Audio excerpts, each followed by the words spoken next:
Fala pessoal, tudo bem? Eu sou o professor Cassiano Leonel, aqui da Central, e agora a gente vai corrigir o simulado de contabilidade, tá bom? Importantíssimo simulado.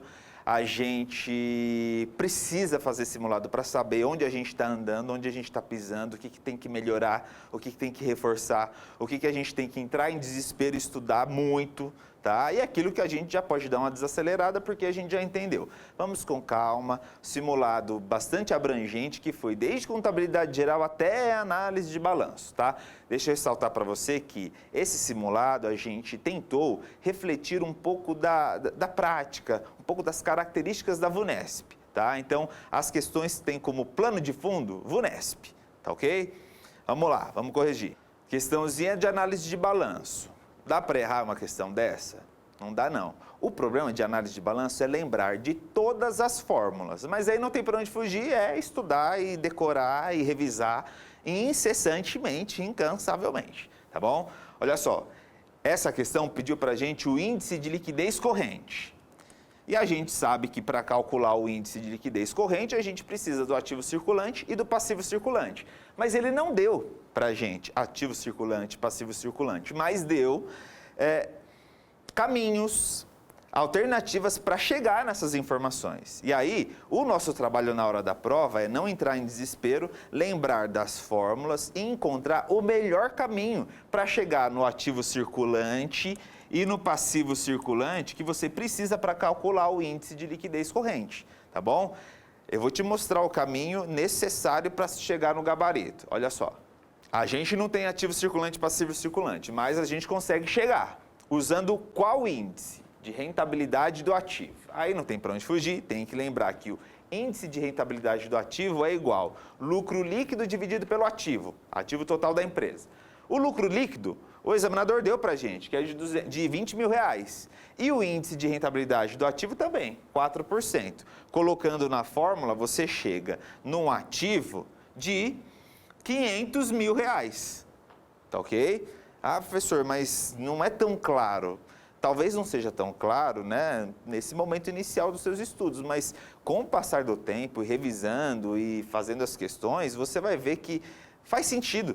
Quando você chegar numa questão dessa, vai levantar uma bandeirinha assim na sua cabeça, falar, opa, ó, utiliza o índice de rentabilidade do ativo. O examinador não colocou aqui de bobo, talvez você use, viu? E aí você vai encontrando o caminho com um pouco mais de clareza. Nesse momento inicial pode ser meio estranho, mas continue estudando. Aí, ó, ele não deu pra gente somente o ativo circulante. Quando a gente fez esse cálculo, a gente chegou no ativo total. Só que o examinador, lá nos comandos, ele deu pra gente que o ativo não circulante era de 290 mil reais. Ou seja, se você tem um ativo total de 500 mil e desses 500 mil, 290 é não circulante, fatalmente, o ativo circulante é de 210 mil. Aí você pensa, oh, maravilha, já tem o ativo circulante. E o passivo circulante, professor, ele deu? Não deu, mas você consegue chegar utilizando o quê? A gente tem que utilizar uma informação que ele já forneceu para a gente, que é a seguinte, olha só, olha como a nossa mente, os nossos olhos devem estar treinados. Ele deu para a gente aqui o capital circulante líquido de 140 mil reais. E o que é o capital circulante líquido? Nada mais, nada menos que ativo circulante menos passivo circulante. Você já tem um ativo circulante e o capital circulante líquido é só colocar na fórmula. Você vai chegar em um passivo circulante de 70 mil reais, tá ok? Só colocar os dados na fórmula. E aí, tendo agora o ativo circulante de 210 mil reais em mãos e o passivo circulante em mãos também de 70 mil reais, é só dividir ativo circulante pelo passivo circulante e a gente chega num índice de liquidez corrente de 3. E aí, gabarito letra D. Gabarito letra D. Tá ok? Difícil? Não é difícil, mas também não é trivial. Para chegar nesse nível de encontrar o caminho é treino, muito treino. Treino incessante, incansável, tá bom? Próxima. Segunda questão. Examinador pedindo para a gente a alternativa correta. De uma maneira bem objetiva, vejamos os erros das alternativas e qual é o nosso gabarito. Bora lá. Qual que é o erro da A? Olha só. Ele disse para a gente que existem informações contábeis e que cada informação contábil é encaixado de uma maneira bem objetiva, né? Encaixado em alguma demonstração contábil. E aí ele fala para a gente o seguinte, ó, os elementos diretamente relacionados à mensuração da posição patrimonial e financeira são representados, né, na demonstração dos resultados abrangentes, que são os ativos, os passivos e o patrimônio líquido. É mesmo, gente? Na DRA, na demonstração do resultado abrangente, a gente externaliza informações provenientes do ativo, do passivo exigível e do patrimônio líquido? Não. Em que demonstração contábil a gente encontra ativo, passivo e PL? Balanço patrimonial. Então, a letra A está errada porque a DRA não se relaciona com ativo, passivo e PL. A DRA se relaciona com outros fatos que não estão capturados pela DRE. Quando você estuda a DRA, a gente estuda outros resultados abrangentes, a gente sabe que existem 6 fatos que são capturados pela hora e que não tem nada a ver com ativo, passivo e PL. Tranquilo, né? É lógico que um texto desse, de uma alternativa tão grande, deixa a gente meio desestabilizado, mas não se desespere. Seguindo, letra B, que é o nosso gabarito. E por que é o gabarito? Ele mencionou para a gente que conta de natureza transitória tem que ter o seu saldo final obrigatoriamente igual a zero. E tem mesmo. Por quê? Quais são as contas transitórias da contabilidade? Contas de resultado, receita e despesa.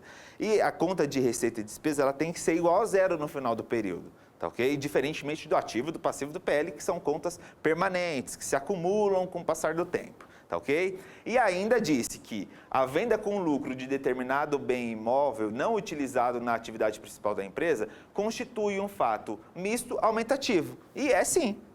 Por quê? Quando você vende, aí o examinador, né, ele não deu valores, mas a gente pode inventar. Imagina que você vendeu por R$100 mil um ativo que valia, um imobilizado, tal, uma máquina, um imóvel, que valia R$90 mil. Então, você coloca no caixa 100 mil, reconhece o ativo não circulante mantido para venda em R$90 mil, dando baixa nele, porque você acabou de vender, e a diferença foi o ganho de capital, de R$10 mil. Isso daqui é um fato misto, aumentativo. Aumentativo porque te deixou rico, de uma maneira bem direta, né? Te deixou rico.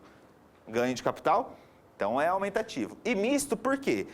Incluiu uma permuta aqui entre caixa e ativo não circulante mantido para venda. Tá ok? Então, nosso gabarito. Vejamos os erros das outras. Olha o erro da C, gente. Ele disse pra gente que efeito diverso teria o reconhecimento de uma insubsistência ativa, que reduziria o resultado de uma entidade. Aqui a gente tem que lembrar o que é uma insubsistência ativa. Aí tem aquele chabu com sinônimos, que não tem pra onde fugir, vai ter que dar uma decorada, né? Que é insubsistência do ativo pode ser entendida como insubsistência passiva. Insubsistência do passivo também é conhecida como insubsistência ativa. Então, quando a gente se depara com uma insubsistência ativa, é quando um passivo está sumindo. E quando um passivo some?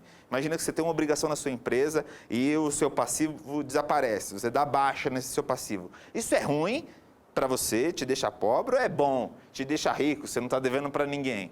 A insubsistência ativa, ou seja, a insubsistência do passivo, é quando some um passivo. Isso é bom para você. Você está deixando de dever para alguém. Então, ó, você debita o passivo para dar baixa no passivo e acredita uma receitinha. Então, insubsistência ativa não reduz o resultado da empresa, aumenta o resultado da empresa. Esse era o erro. Detalhezinho, né? Mas é melhor sofrer agora no treino do que lá no dia da prova, tá? Próxima. Ó o erro aqui, hein? Ó o erro da D. A gente sabe que ativo intangível com vida útil indefinida não amortiza. Não amortiza. Ah, professor, onde que eu estudo isso? Lá em contabilidade avançada, né? Para você que está aqui, imagina-se que você já estudou geral e avançada. Ativo intangível com vida útil indefinida não amortiza. Não amortiza, mas passa pelo impairment test todo ano. Beleza. Então, aí já é algo que a gente teria que ficar meio alerta, porque a afirmativa poderia nos levar para esse tipo de conclusão. E outra coisa, quando você amortiza um ativo intangível marca, patente, tá ok? Você não está desgastando esse ativo, porque você não desgasta uma marca, você não desgasta uma patente, você não desgasta um direito autoral, por exemplo, diferentemente de uma máquina. Essa televisão aqui, ao longo do tempo, está sendo desgastada, porque a gente utiliza essa televisão. Agora, uma marca não desgasta. A amortização reduz o valor do ativo, justamente porque o benefício gerado por aquele ativo intangível está sendo reduzido com o passar do tempo. Então, quando fala para a gente que a amortização é para refletir o desgaste, está errado. Você não desgasta o intangível, tá ok? E por fim, propriedade para investimento. Aí, gente, ou sabe ou não sabe, na verdade? Eu tenho certeza que você sabe. Propriedade para investimento, inicialmente, toda propriedade para investimento, inicialmente é mensurada pelo custo. Posteriormente, pode ser pelo justo, tá ok? Esse era o erro. Próximo. Questãozinha aí de resultado. Tá, de DRE. O que fazer numa situação como essa? A minha sugestão sempre é a mesma. Desenhe a estrutura da DRE do lado aí da questão, na hora que você for responder, e vai encaixando as informações. Por quê? Na hora do desespero, a gente pode deixar passar alguma informação. Na hora da prova, a gente vai estar tão afoito que às vezes a gente não percebe que deixou de levar em consideração alguma informação. Quando você tem a estrutura da DRE formadinha aí na sua folha, você tem mais segurança, você sabe o que você está procurando, você olha para a informação, né? Você sabe onde você tem que encaixar cada coisa. Agora, para saber a estrutura, para saber encaixar as informações, tem que saber DRE inteira, né? Não tem, sem choro nem vela. Vamos ver aí? Já montei a DRE para a gente. Pois bem, lendo a questão aí, você vai chegar numa receita bruta de R$300 mil. Tem uma dedução de R$40 mil, e aí você encaixa a dedução no lugarzinho dela. Ah, professor, posso colocar a dedução aqui em despesas operacionais? Não, não pode. Por quê? Se a letra A pedir para você a receita líquida, e aí, o que você faz?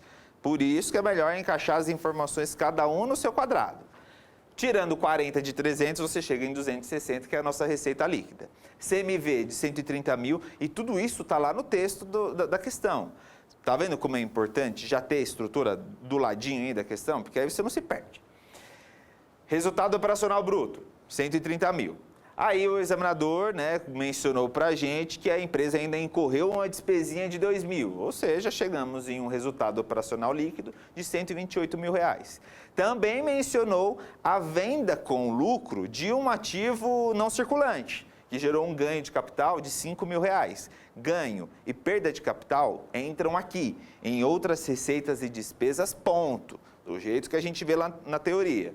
Então, chegamos num LAIR de 133 mil reais. O examinador também falou para a gente que tem uma alíquota de IR aí de 20%, né? Então, 20% para calcular o IR, 26.600. Ou seja, lucro antes das participações de 106 mil reais e 400. E, como não teve participação, lucro líquido de 106.400. Tá ok? Agora, olha para as alternativas, tendo em mente a estrutura que você já montou. E aí você vai conseguir chegar no gabarito. Olha só. Lembrando que o examinador pediu para a gente a incorreta. Cá entre nós, olha só. Esse simulado, quando eu fiz esse simulado, eu estava um pouco inspirado. Porque eu queria deixar um pouquinho mais difícil do que o que a gente encontra na hora da prova. E também tem alguns detalhes que nos ajudariam na hora da resolução da prova. Para você que fez a estrutura inteira, demorou um tempão fazendo essa questão, parabéns, ótimo. Melhor sofrer agora no treino do que lá na hora da prova. Agora, na hora do desespero, na hora lá da prova, que você está com 1 minuto para responder a questão e já tem que entregar o caderno de respostas, lá, o gabarito, e aí, o que você faz? Olha a letra E, olha o erro da letra E. Ganho de capital proveniente da venda de 2 computadores foi registrado em receitas não operacionais. Existe, gente. Existe receita não operacional? Despesa não operacional? Não existe. Não existe. O que existe é outras receitas e despesas. Receitas e despesas não operacionais existiam. E esse campo foi substituído por outras receitas e despesas, ponto. Esse é o erro. E o examinador pediu o erro para a gente. A letra A, B, C, D estão perfeitas, de acordo com o que a gente montou na estrutura da DRE. A letra E está errada por isso.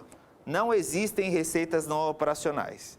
Eu imagino você agora, porque eu já vi alguns alunos do presencial, a gente já deu uma olhadinha no simulado depois, né, da aplicação do simulado, e o pessoal falou, professor, nossa, mas não acredito, sacanagem. A gente sofreu montando toda a DRE, procurando na letra A, B, C, D, e o erro era um erro bem pequenininho na letra E, e o pior, muita gente, eu espero que não aconteça isso com você lá no dia da prova, muita gente não se atentou ao incorreto. O examinador, né, eu estava pedindo para você o incorreto, não o correto. O incorreto só tem uma, que é a letra E. Vamos lá, próxima. Atenção, a correta, vamos lá. Letra A, o nosso gabarito. Por quê? Em uma economia deflacionária, ou seja, os preços da economia diminuem, o que acontece? Na economia deflacionária, o estoque antigo está lá em cima, porque leva em consideração preços elevados. E agora, perto aqui das compras mais próximas da data em que o inventário foi controlado, esse estoque está mais baratinho, porque o preço diminui. Economia deflacionária é isso, né? Então tá. O que acontece quando você utiliza o Pepsi para controlar os inventários? O seu CMV, que leva em consideração estoques caros, porque é o primeiro que entra, o primeiro que sai, o CMV está lá nas alturas, porque o preço é elevado. O estoque final é baixo, porque o estoque que está aqui no estoque final é aquele estoque baratinho, porque os preços diminuíram. E aí, ó, letra A traduz exatamente isso que a gente está debatendo. Gabarito letra A, sem nenhuma dificuldade. Agora a letra B, por que está errado? Ações em tesouraria é redutora do PL e representa investimentos avaliados pelo custo feito em outras empresas ou entidades? Gente, ações em tesouraria são ações de sua própria emissão. A empresa compra suas próprias ações. Isso é ações em tesouraria. Investimentos avaliados pelo custo é investimento permanente, não tem nada a ver. Letra C. Nos termos da lei, a DRE discriminará receita bruta das vendas e serviços, primeiro campão lá. As deduções das vendas, também, DED, né? Está dentro das deduções. Abatimentos obtidos, também, porque é dedução. E impostos a recolher. Gente, impostos a recolher, uma obrigação. Entra na demonstração do resultado do exercício? Não, né? Impostos a recolher, eles representam obrigação. E obrigação é passivo exigível. E passivo exigível é balanço patrimonial. Então, letra C está errada. Outra. Análise horizontal, no que se relaciona com a análise de balanços, é o cálculo da relação percentual da conta com o total do ativo ou passivo no balanço patrimonial ou com a receita líquida no caso da DRE. Sabe o que está errado? Na análise horizontal, a gente não faz a gente não busca o entendimento da relação entre os grupos de um mesmo período, ativo e passivo, ativo e receita. A gente não faz esse entendimento dentro do mesmo exercício.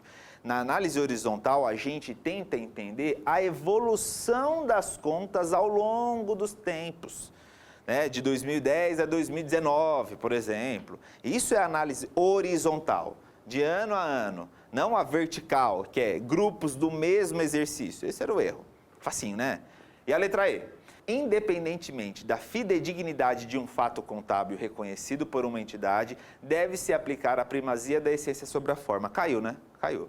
Para você que já estudou contabilidade geral e avançada, é sua obrigação saber que a essência sobre a forma caiu, assim como a prudência. Esses princípios caíram porque eles são redundantes com a representação fidedigna. Uma representação fidedigna não precisa de alguém falando, prioriza a essência, viu? Deixa a forma de lado.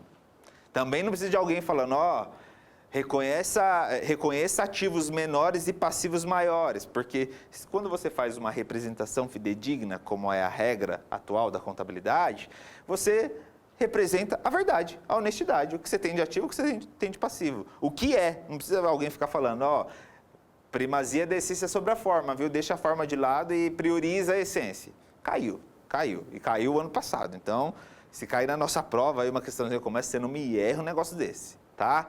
Próximo. Vejamos. Primeira alternativa aí, trata de desenvolvimento de ativo intangível. A gente sabe que o ativo intangível pode entrar de uma maneira bem escrachada, né? Entrar na empresa de 4 formas. Ou ela desenvolve, ou ela adquire separadamente, ou ela adquire em combinação de negócios, ou ela adquire em subvenção governamental.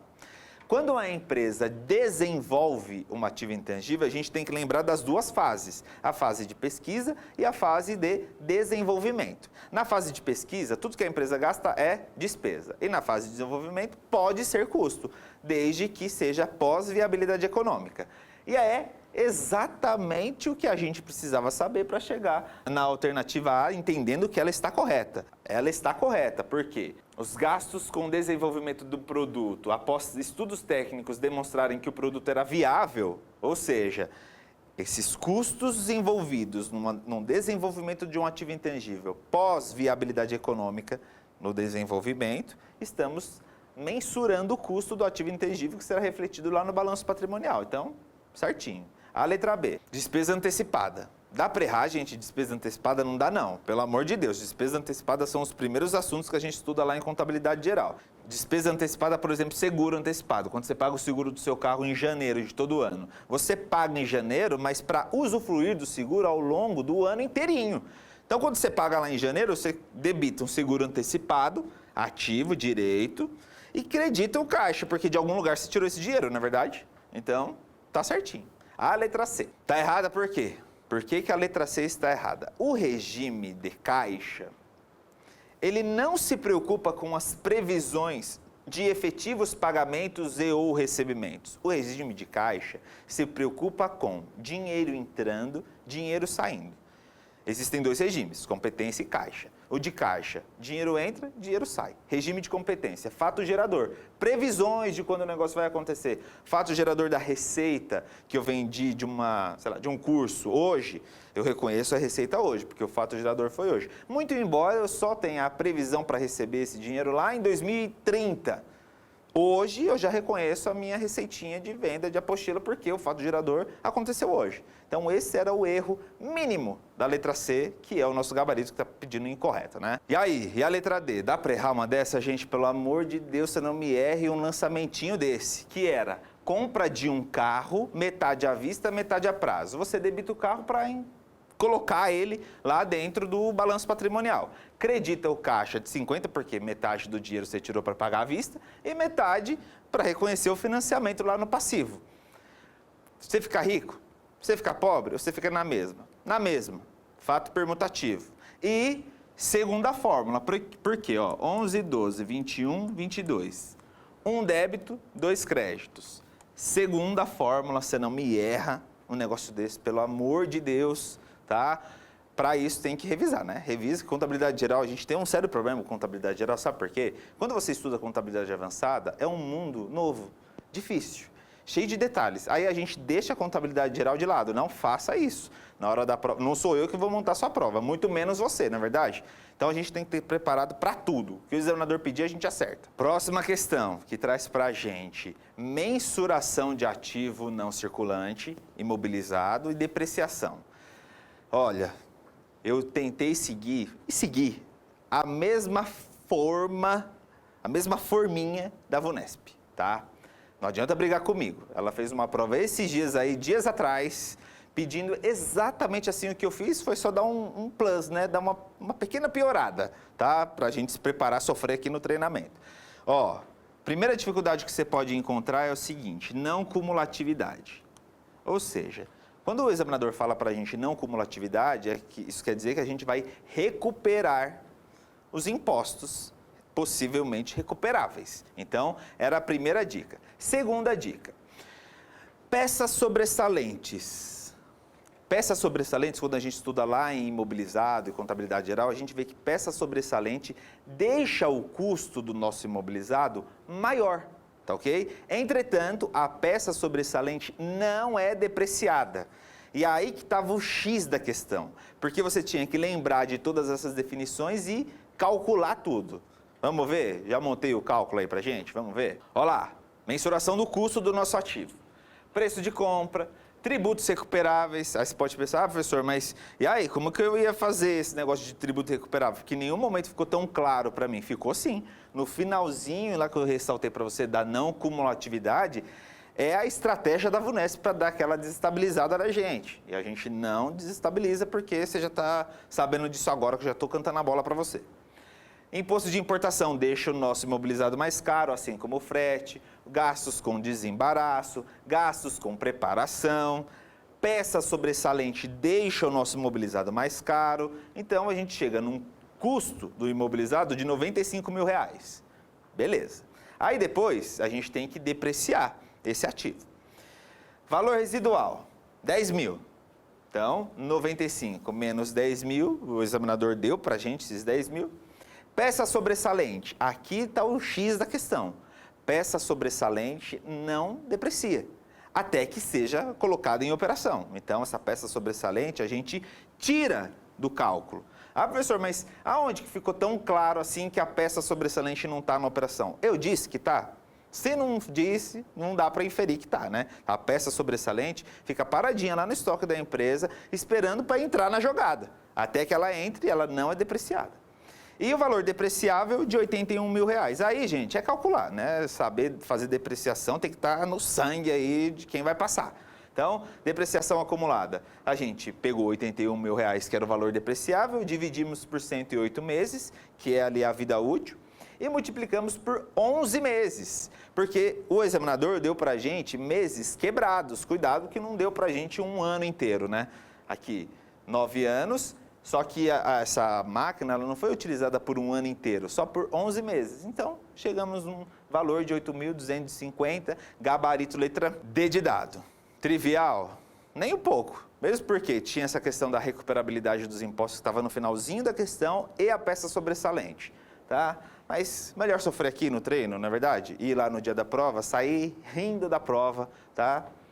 Vamos lá, próxima questão. Para responder essa questão, você tem que lembrar das regrinhas atinentes a políticas contábeis, estimativas e erros. Ah, professor, mas é muita coisa para lembrar, mas todo mundo vai ter que lembrar, né? Para ser aprovado, vai ter que lembrar, você vai conseguir, não se desespera, continua estudando. Vamos lá. Coloquei em amarelo o que é estimativa, em azul o que é erro e em verde o que é política, tá? Lembrando que erro, a regra é correção que retroage, estimativa, mudança de estimativa é uma alteração prospectiva e mudança de política contábil, em regra, retroage. Simples assim. Lendo a questão e tendo essas regras em mente, você chega facilmente no gabarito letra A.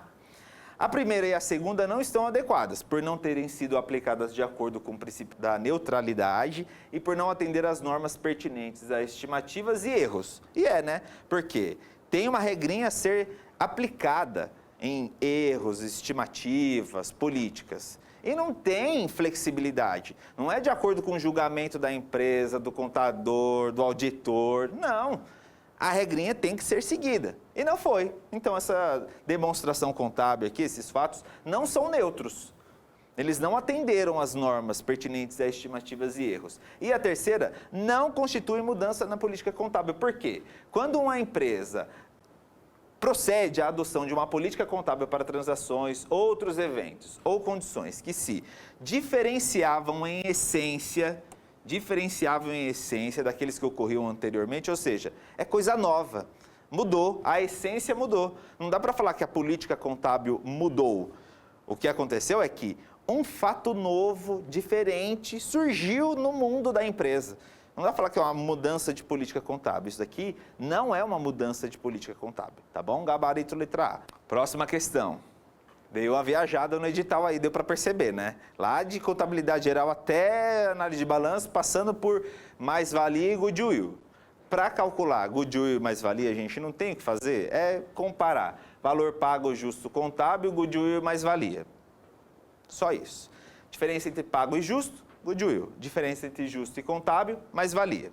Lembrando que a mais-valia pode ser amortizada proporcionalmente ao ativo que lhe deu causa. E o goodwill não pode ser amortizado, mas passa pelo impairment test todo ano. Tá ok. Tendo isso em mente, você chegaria no gabarito letra E. Haverá uma mais-valia no valor de 54 mil, que é a diferença entre o justo e o contábil. Um goodwill de 21 mil reais, e o ágio amortizável será de 54 mil reais. E né? Porque O ágio é aquele valor a mais, né? A ágio na contabilidade é aquele valor a mais. O ágio amortizável é só a mais-valia. O goodwill não amortiza. Gabarito letra E. Tá ok? Fácil, né? Fácil. Lembrando das regrinhas, facinho. DFC. Questãozinha que foge um pouco da regra, né? Porque DFC geralmente tem número. Aqui não, era só texto. Vejamos, ó. Ele falou pra gente que a entidade emitiu debênture, com o valor recebido ela compraria máquinas. Aí isso daí já dá uma balançada, né? Que você fez, mas é debênture ou é compra de máquina? Porque debênture é financiamento, compra de máquina é fluxo de caixa de investimento. Só que olha a direção que o examinador deu pra gente, ó. Em 2017, a entidade liquidou integralmente o passivo. Assinale a opção que indica a classificação do resgate da debênture. Ele pode ter falado para a gente aqui, gente, um livro de 1000 páginas. O que importa é o comando. Ele não está pedindo qualquer outra coisa. Ele pediu o resgate da debênture. E resgate da debênture, quando você tira dinheiro do caixa da empresa para resgatar a debênture que ela emitiu. Isso daí é o quê? Fluxo de caixa consumido, tirou dinheiro do caixa da empresa, por uma atividade de financiamento. Por quê? Emissão de debênture e resgate de debênture é fluxo de caixa de financiamento. Tá ok? Para finalizar, a última aí, ó, procurando os erros. Os valores devidos de fundo de garantia por tempo de serviço, lá na DVA, são enquadrados lá no VAD, governo, valor adicionado a distribuir para o governo? Não. FGTS é do pessoal. Ah, professor, nem lembro disso. Vai lá na estrutura da formulação da riqueza. Você que estudou contabilidade avançada, fatalmente estudou DVA. Não tem para onde fugir aqui, não, um detalhezinho de nada, mas agora você já está vacinado, não é verdade? B. Dividendos complementares e intermediários, assim como juros sobre capital próprio, afetam quantitativamente o patrimônio líquido de uma empresa e, por isso, seus efeitos são capturados pela DMPL. DMPL é a demonstração da mutação do patrimônio líquido, mutação quantitativa. O erro aqui está em falar, os intermediários, os juros sobre capital próprio, afetam quantitativamente o PL. O problema são os dividendos complementares, adicionais, que em regra são continhas, os dividendos complementares ficam representados em conta do PL.